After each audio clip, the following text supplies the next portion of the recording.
আমার নাম অর্জুন। গ্রাম থেকে শহরে এসেছি মেডিকেল কলেজে পড়তে। বাবা বলেছিলেন ভালো ডাক্তার হবি ছেলে, হোস্টেলে থাকবি ভালো করে। হোস্টেলটা পুরনো, বিজয়গড় স্টুডেন্টস হোম। 4তলা ভবন, দেওয়ালে শ্যাওলা, জানালায় লোহার গ্রিল। ওয়ার্ডেন চাবি দিয়ে বলল, রুম ৩১৭, তৃতীয় তলা, শেষ প্রান্ত। একাই থাকবি, অন্য ছেলেরা এখনও আসেনি। আমি হাসলাম, ঠিক আছে। কিন্তু তার চোখে একটা অদ্ভুত ছায়া। প্রথম রাত, রুমটা ঠান্ডা, একটা বিছানা, একটা টেবিল, দেওয়ালে কিছু আঁচড়, গভীর, যেন নখ দিয়ে খোঁড়া। আমি ভাবলাম পুরনো হোস্টেল হয়তো।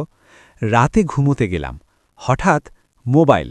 ঠিক ৩:১৭ অ্যালার্ম বেজে উঠল, কিন্তু আমি তো সেট করিনি। যাই হোক, থামালাম।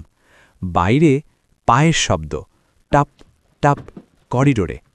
দরজার সামনে থামল, কোনো নখ নেই, শুধু শ্বাস, খুব গভীর এবং ধীর। আমি দরজায় কান পাতলাম, শ্বাসটা আমার শ্বাসের সাথে মিলে যাচ্ছে। তারপর চলে গেল। সকালে করিডোরে বেরিয়ে দেখি সব রুম তালাবদ্ধ, ধুলো জমেছে। ওয়ার্ডেনকে জিজ্ঞাসা করলাম, এই তলায় আর কেউ নেই? সে চোখ এড়িয়ে বলল, না, তুমি একাই। আমি আর চাপালাম না, কিন্তু দেওয়ালের আঁচড়গুলো যেন নতুন। একটা লেখা, আমি এখানে আছি। দ্বিতীয় রাত, আবার ৩:১৭, অ্যালার্ম। এবার ফিসফিস, অর্জুন, আমার নাম। আমি দরজা খুললাম, করিডোর অন্ধকার। দূরে একটা ছায়া বসে আছে, মাথা নিচু। আমি চিৎকার করলাম, কে? ছায়াটা মাথা তুলল, মুখ ফ্যাকাশে, চোখ ফাঁকা, তারপর মিলিয়ে গেল। আমি ওয়ার্ডেনের কাছে গেলাম, সে বলল, স্বপ্ন, যাও ঘুমো। তৃতীয় দিন কলেজের সিনিয়রকে জিজ্ঞাসা করলাম, সে ফিসফিস করে বলল, রুম ৩১৭, ওটা অভিশপ্ত। আগের ছেলে রোহিত রাতে পাগল হয়ে গিয়েছিল, নিজের হাত কেটে দেওয়ালে লিখত, তারপর হসপিটালে নিয়ে যাওয়া হয়, কিন্তু আর সারেনি। তার আগে আরেকজন জানালা থেকে লাফ, কিন্তু দেহ পাওয়া যায়নি। আমার গা শিরশির করল।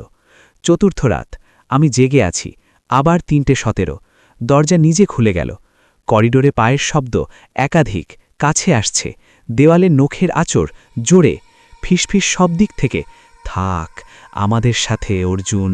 আমি চিৎকার করি, মাথা ঘুরতে থাকে। দেওয়ালে আমার নাম লেখা হচ্ছে, নখ দিয়ে, আমার নিজের হাতে। আমি দেখতে পাচ্ছি না, কিন্তু হাত নড়ছে, রক্ত পড়ছে। আমি দৌড়ালাম, করিডোরে, সিঁড়ি দিয়ে, গেটে ধাক্কা, কিন্তু গেট খোলে না।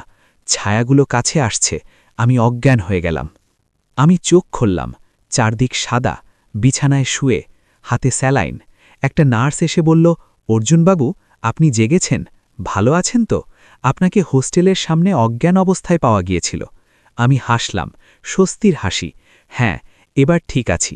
কিন্তু হাতে দাগ, পুরনো আঁচড়, আর দেওয়ালে? না, এ তো হসপিটাল। আমি আর কখনো সেই হোস্টেলে ফিরে যাইনি। রুম নাম্বার ৩১৭ কি শুধুই একটি ঘর, নাকি সেটা এখনও কাউকে খুঁজছে? আজকের গল্পটি আপনাদের কেমন লাগলো তা অবশ্যই কমেন্টে লিখে জানান। আপনার বন্ধুদের ভয় পাইয়ে দিতে গল্পটি শেয়ার করুন। আর যদি আপনি আমাদের চ্যানেলে নতুন হয়ে থাকেন, তবে সাবস্ক্রাইব করে আমাদের সাথেই থাকুন।